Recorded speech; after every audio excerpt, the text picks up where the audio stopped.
When you live in Saudi Arabia as a black person, you really quickly realize that racism is deeply rooted.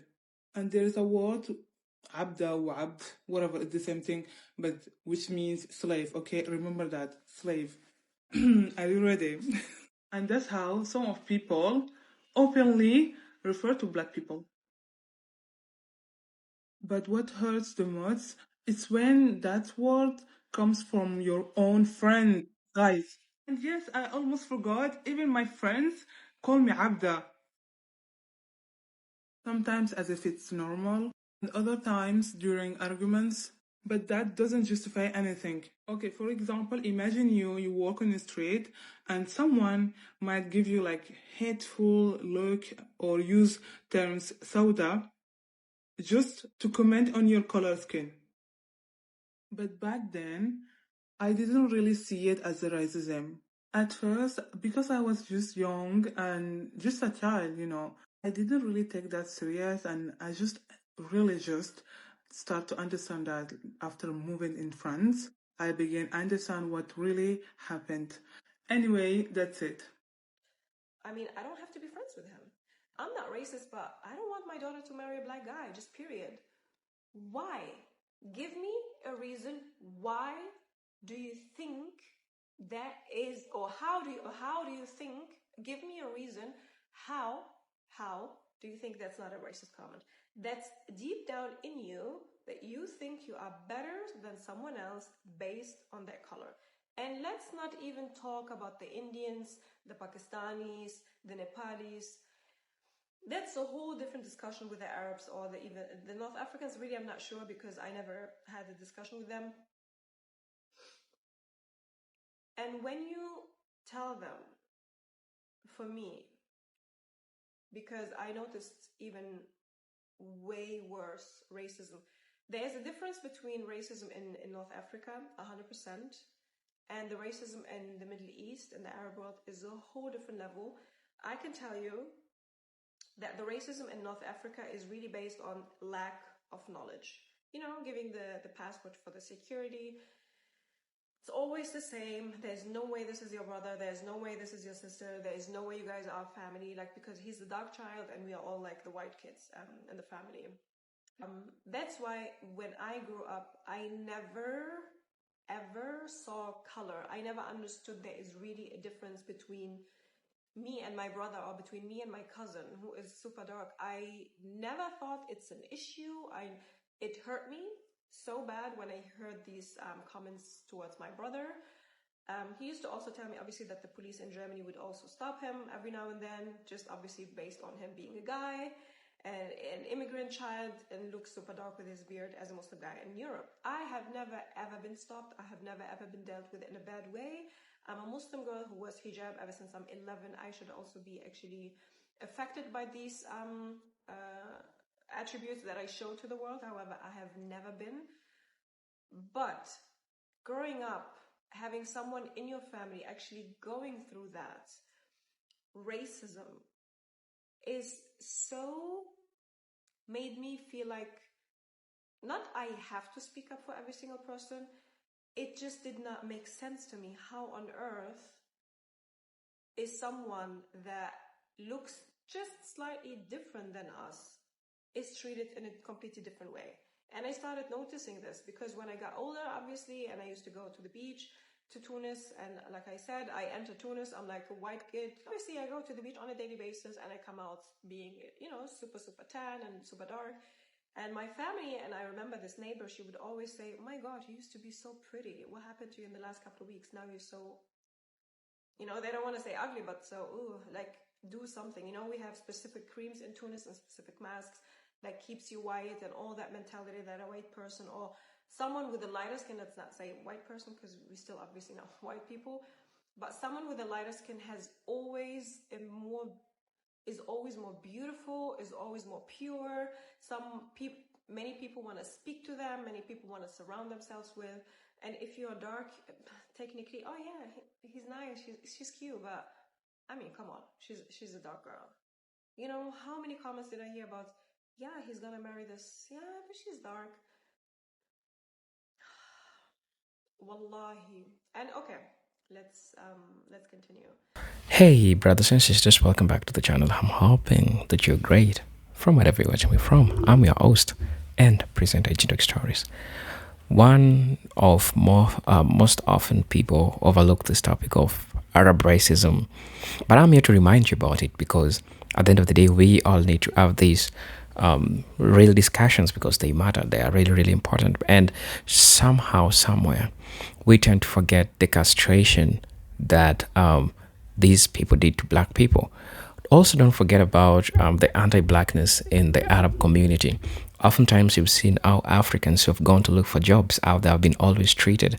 We have seen instances of how they call black people, of how they refer to Africans who are going to look for jobs, and some have even risked their lives going to these places like Dubai, Egypt, name it all. They've gone to United Arab Emirates, all these places to look for, job, to look for a living.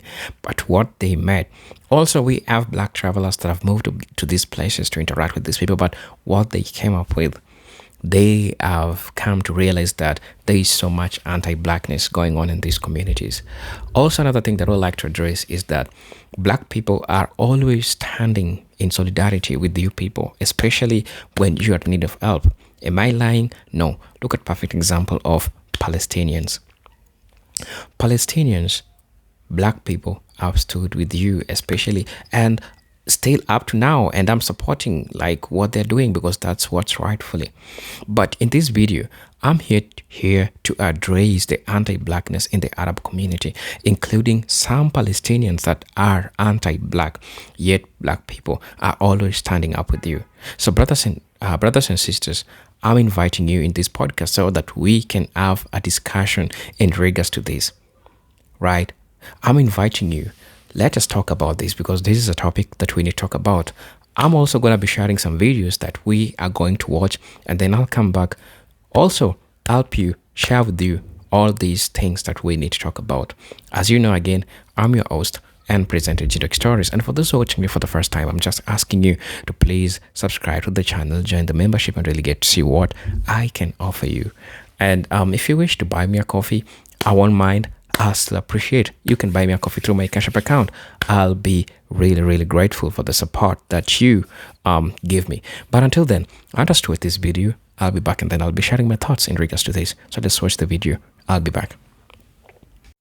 For example, my father told me all black men will leave their wives. This man will leave you. My mother told me all black people have AIDS. Like those things are not true, first of all. Well, my father did not approve of my marriage to my husband. And why My not? father, yeah, because he's black. So there's a lot of racism in the Arab like I said, the culture. Islam says no black man is better than an Arab man. No Arab man is better than a black man. But my father and my mother were adamant against, no, he's black. No, they didn't even give him a chance. They didn't meet him. They didn't, give him an opportunity. And that hurt. But when something is wrong, it's wrong. So you got to stand up against it.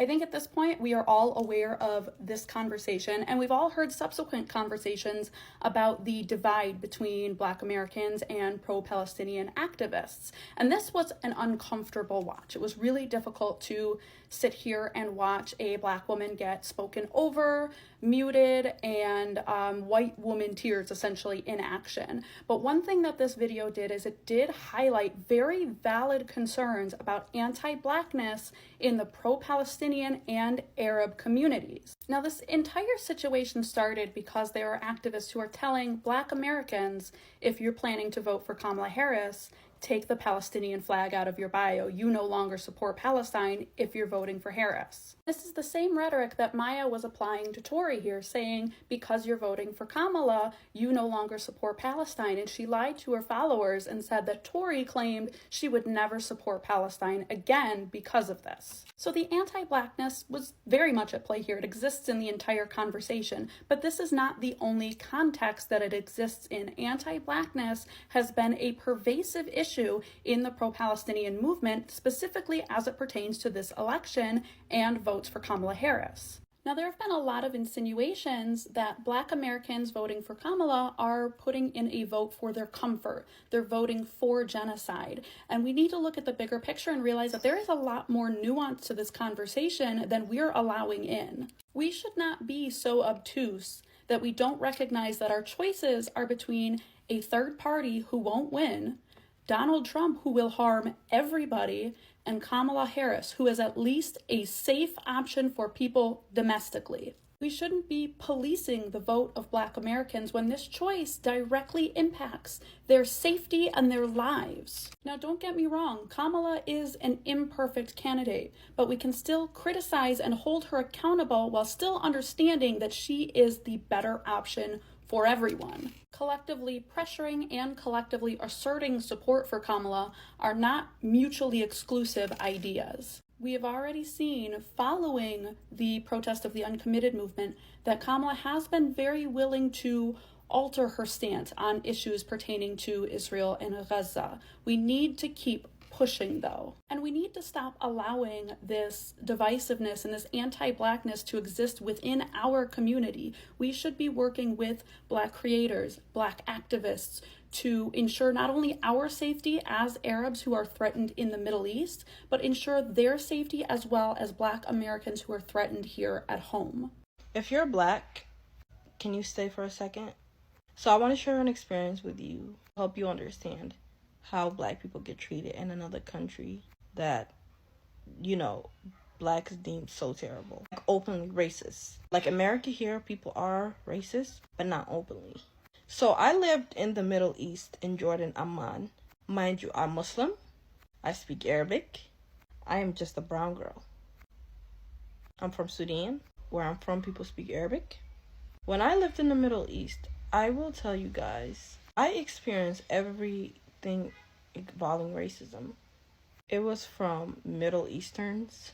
Even if you were from the Middle East yourself, if you were darker complexion, you're automatically deemed as just peasant. You are looked down on. I am telling you this. And these people never take accountability. Especially now that they live in the U.S. All corner stores and all these things, majority of them are, Arab men. Black people love them. They praise them for, being the person in the corner. But y'all don't understand, if you are in their country, the way you will be treated, you are going to hate it. I think folks don't realize just how much more racist the Middle East is, even compared to the West. So, for example, if Akash goes, the only difference between him and the migrant is his passport. And that's the only thing that gets him treated like a human being. Why? Because your people... smarter than those... Jesus, bro. Hey, y'all want to be racist to me? I can throw it right back. I don't have a single in this seat, but you know what it is. Behave, Browns. Everybody calm down, okay? Now, you're saying the migrants are from India, so they're going to treat him like Yeah. They're from India, Pakistan, East Africa, like Southern Asia. And so they'll use all these people to come down and work, but they treat them like garbage. You're relegated to certain neighborhoods. You can't get out. If you try to move anywhere else, they'll bar you from it. Damn. But if they find out his passport's from any of those countries, he getting fucked up. Really? Yeah. Now, and you're saying that this type of treatment exists all throughout the Middle East? Oh yeah. So for example, second class is? So for example, even if you go to Lebanon, all right, I'm just taking an example. Lebanon, the Lebanese people don't get. Some Arabs are more racist than white people, and let's talk about that.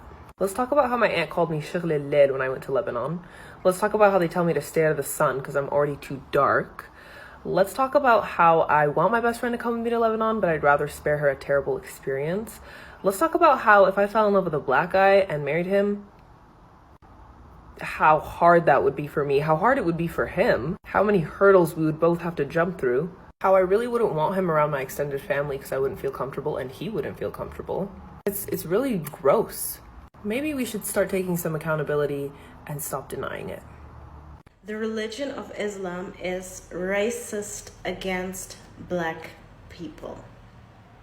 And I'm not making that up. If you think, that sounds familiar, yes, Islam is actually a lot like Mormonism. That's why a lot of Muslims till this day treat Black Muslim people as kind of like second-class Muslims. And I saw that a lot. I'm going to provide you with a hadith, okay? Or it's in the Quran, I'm not sure right now because I can't actually see the screenshot. I have to like edit it in later, but I found that under a video in a comment section, and I was thinking about this for years, but I was just too lazy to look it up. So I found this, thanks my algorithm, and I was like, oh yeah, I remember that it was talked about also like in my family or like religious Muslim friends that we had. So let's look at it for a second, okay? So in this story, it says that a black man came to the Prophet and he asked, what will happen if I fight and I got, unalived? So what will happen after, I leave this earth? And the Prophet said, well, you're gonna go to paradise. And then he said, yeah, I'm black and I'm ugly. You can read it here because I don't know exactly. He said like, I'm black and I'm ugly and blah, blah, blah. And then he kept on fighting and then he unalived. And then the Prophet said, you're gonna go to paradise and your face will be whitened and whatever. You can read it here. And a lot of Muslim people are like, no, that's out of context. You have to look at the context. And I'm looking at the context, okay? Now let's look at the context. Because the context is, they mentioned that he is black, okay? It's mentioned that he is a black person. And a lot of Muslim people, they argue and they say with whitened, it's not meant to, it's not that he got white or will be white in paradise. It's actually like he will have a glow on his face. And that's not true, because why would they then mention that the man was black? That doesn't make sense. I look at the context and it's very clear that they mentioned on purpose that he was black to highlight the fact that black people in paradise or heaven will be white. So there was this girl.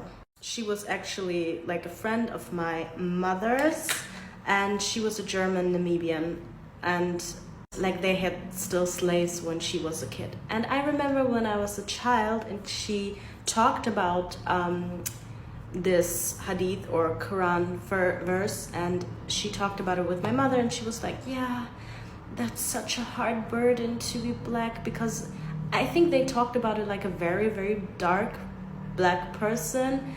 I don't know if they watched TV and then it came up like, oh, it's so hard, it's such a burden to be black in this world, but they will get like rewarded with white skin in paradise. And I remember I was a child and I was listening to them, and I mentioned that before, that there were like a lot of times as a child when I felt a lot smarter than actually my parents or adults, because I was there like the only sane person in that room with full of adults, and I was like, what are they talking about? Like being black is not an illness or something like that. It's not like you're cursed or something. And I never saw myself as cursed or anything. I was like, I love myself. I don't want to be white. You know what I mean? So I found that very odd, and yeah. And that's actually one of the reasons I'm no longer a Muslim, and I don't regret. When I look at things like that, I am so glad about my choices, and I don't think that I will ever regret them. Follow for more. When I'm speaking on the racial discrimination and insidious anti-blackness in Lebanon, that how black Africans are being treated like slaves and shit in Lebanon, I'm speaking to also other Middle Eastern countries and how they treat black Africans that go there to help them and serve their economy. Because we're not just there to leech, we're there to work. We are working as laborers, we're working in your homes as maids, some of us are working in your banks, some of us are working. And regardless of that, because of your superiority complex, you believe you're better than us. But I want to say something. It's not just Lebanon. It is in the Middle East. It's not just Lebanon. It's across the Middle East. This is a research that was done by the Arab Barometer racial discrimination and anti-blackness in the Middle East and North Africa. So there's a reason why I am making this video, because it is insidious. It is so much ingrained into your system. But the funny thing is this: a lot of Middle Eastern countries and North African countries are so racist to black Africans, to blacks, especially black Africans. But the funny thing is, these countries, especially in the Middle East, you guys come to Africa regardless. You come to black Africa regardless. You come to sub-Saharan African countries regardless to do business. You come there to live. But the funny thing is, we, the black Africans, always treat you so well.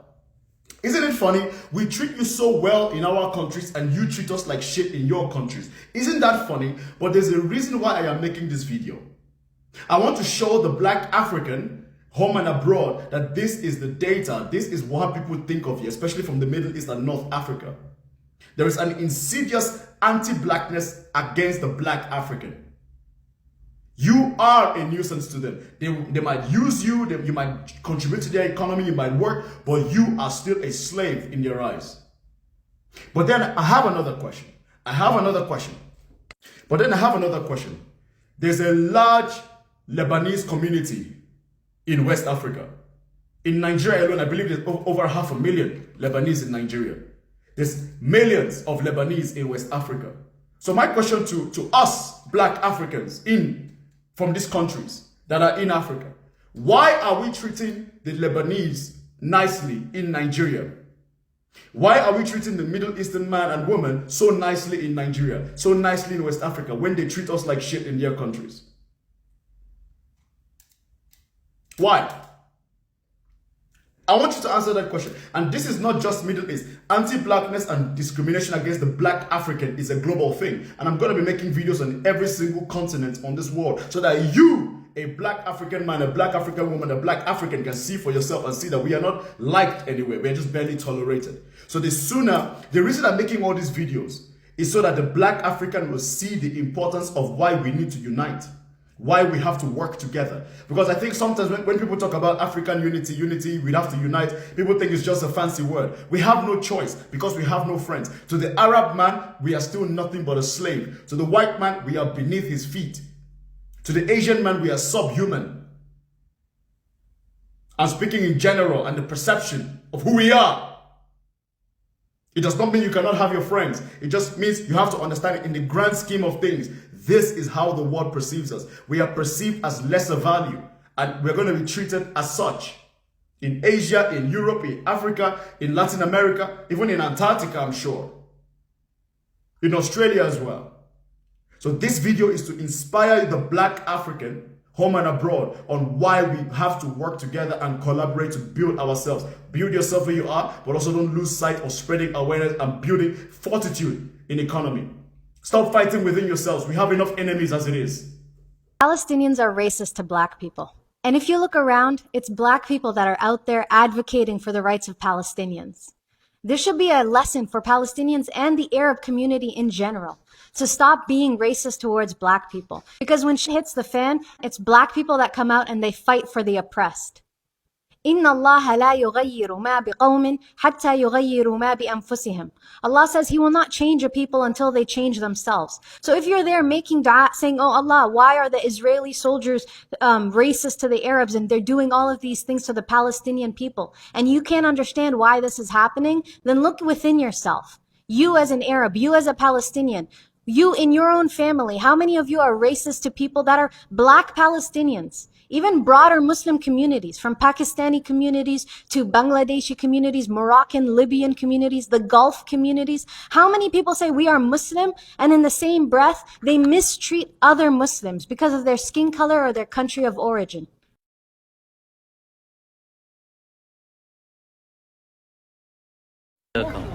جاهزة سابقين جاهزة جاهزة جاهزة جاهزة جاهزة.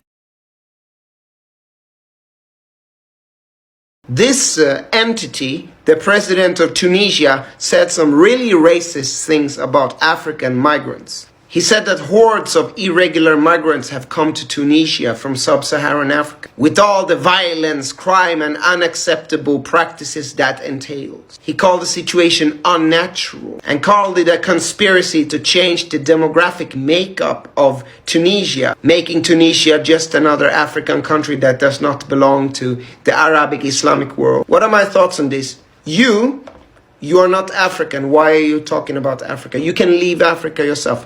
Acha, go out. Anti-blackness in Palestine. Hey guys, I'm coming to answer a frequently asked question that you asked in my last video about being black in Palestine, specifically if I experienced any anti-blackness there. So some very quick background. Of course, I lived in 6 countries. Palestine is the 5th country I've ever lived in. I lived there for 7 months as a teacher in the West Bank. And overall, as a black woman, I can say that Palestine is by far the safest country I've ever lived in. I can touch upon this in another video. And people are the friendliest and the most open-minded I've ever met in any country that I've lived in. And so I'm going to tell you a little bit about that.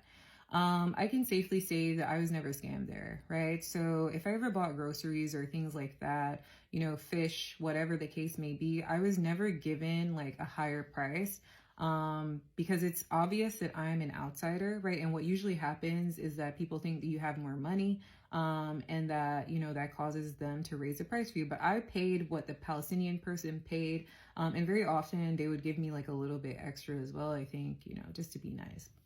Also, whenever I went clothes shopping, I was also given the price on the tag. Sometimes I would even get a discount as well. And shopping there is actually quite great. I got the best jeans of my life there and some coats I can show in another video as well. People just always gave a deal. Like, you know, they didn't scam me. I was never followed there. I was never harassed there by men, never catcalled or anything like that. I never felt unsafe, you know, whenever I, you know, walked into an alley or something like that. Another thing is, you know, me being an outsider, clearly, people would engage me in conversation all the time, asking me where I was from. And then just from that conversation, I was asked to come to their house to have dinner a lot. And I actually have footage of a Palestinian dinner that I went to that I can also make another video about, of course. And overall, to be honest, there were no issues. When I initially went there, I was told that I had to dress modestly, you know, cover up tattoos and things like that. But after a while, I learned that there are a lot of people there who wear jeans, who dress in a very modern, casual way. And so I started doing the same, showing my tattoos. I even wore a crop top at one point where my stomach was showing. And maybe I would get 1 or 2 glances, but nothing ever happened to me, nothing negative. No one ever yelled at me on the street. I did not have one negative experience with a Palestinian person ever during my entire 7 months in Nablus. I have a lot of wholesome stories that I can tell, of course, make other videos on. But I also knew, you know, a few words in Arabic that were derogative for Black people. I never heard any of them ever. I have nothing bad to say about Palestinian people and how they treated me as a Black woman ever during my entire time there. Hello, Black people. All I'll say is that let's go to places that we are invited. One of the biggest problems that I've learned from we Black people, we like exploring, we like going to all these different places so that we can quench the thirst of adventure that we have. But sometimes these places that we go, we end up being disappointed because the reality of what we want is not what we get when we go to these places. I've seen a lot of anti-blackness in the Arab community. This is not something which is happening for the first time. It is just a reminder that we need to keep our lane to the people that we are helping, right? This video, honestly, is not to spread hate or something, but I'm just being critical about all these issues that are happening because we need to address this, and it is something which is happening in real time. So, look at in the United States, get to look at Arab Americans, how they handled the question of voting for Trump. You also saw that they went against Black people and did what they did, right? And this discussion generally is not even about trying to talk about that. The beauty standards and how they believe in the beauty standards, they believe that if you're having a black skin, ain't nothing like beauty. You need to have a white skin and they have bleaching materials. And it's also crazy to the extent that in some households, you cannot have a child with a black person. If you were to date a black person, they'll just let you know that, nah, you ain't gonna be dating a black person, because to them a black person is a curse, right? And they are told you don't have nothing to do with a black person. And we have these Arabs that they live their culture, they live their beliefs, and they go ahead and marry a black person. Also, something important that I would like to address: the Holy Quran, the Quran doesn't support racism. So I don't know this group of people what type of Quran they are reading, because from my understanding, the Quran doesn't support racism. It doesn't support colorism. It doesn't support all these atrocities that are going on. And so as a result, it is really diabolical. It is really baffling to find this group of people that yet they want the help of black people, but they don't support black people. Let me take you back to history. You remember when the Arab slavery, how it happened? It was really, really crazy, because it began with Arab slavery. And then the white conquest came, the European slavery came, but the Arab slavery started, especially in the coastal parts of, Africa. My country being affected, because in the coastal part of our country, we having the Arab influence in these places. And it's okay, because that's how it all happened. But at the end of the day, we need to address this issue. The castration that black people went through, it's crazy how black people are sold and how black people are used.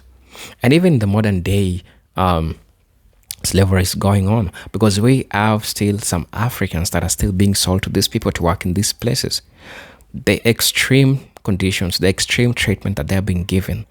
I'm not saying that all places that Africans are going to work, especially in the Arab areas, but I'm saying that some of them are exploiting black people.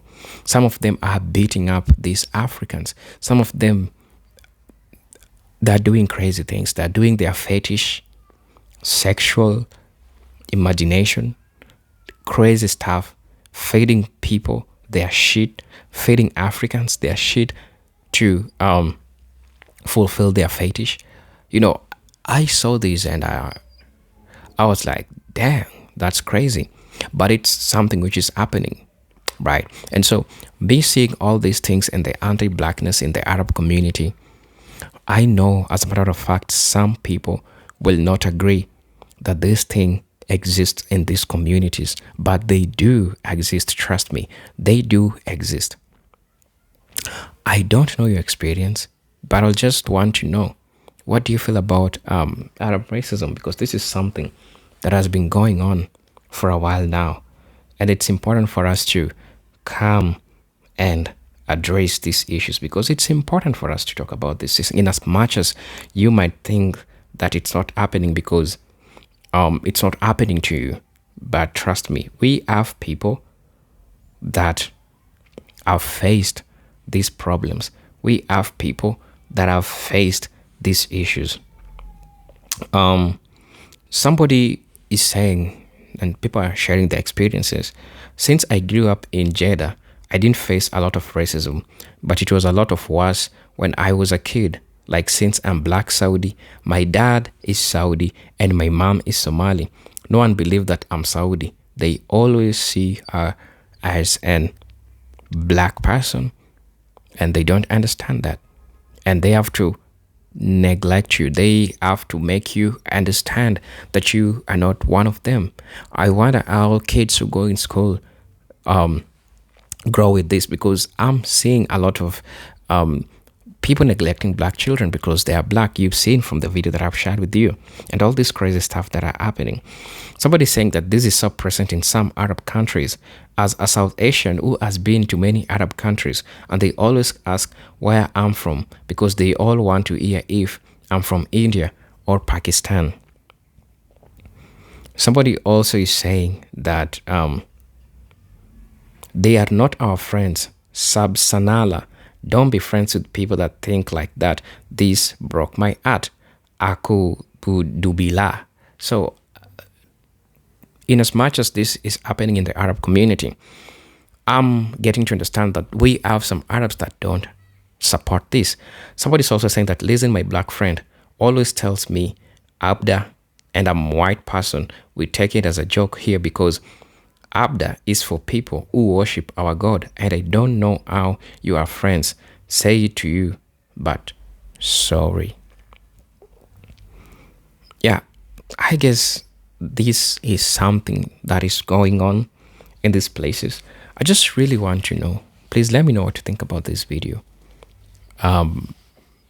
It's happening out there, and you've seen crazy videos of them surfacing out there, black woman jumping from how many floors down because he's gonna be killed, and all these things are happening, and it's crazy. So please let me know what you think about this in the comment section. I'm your host and presenter Agent X Stories, but until then, let me see you in my next video. Peace, love, and harmony. Salute.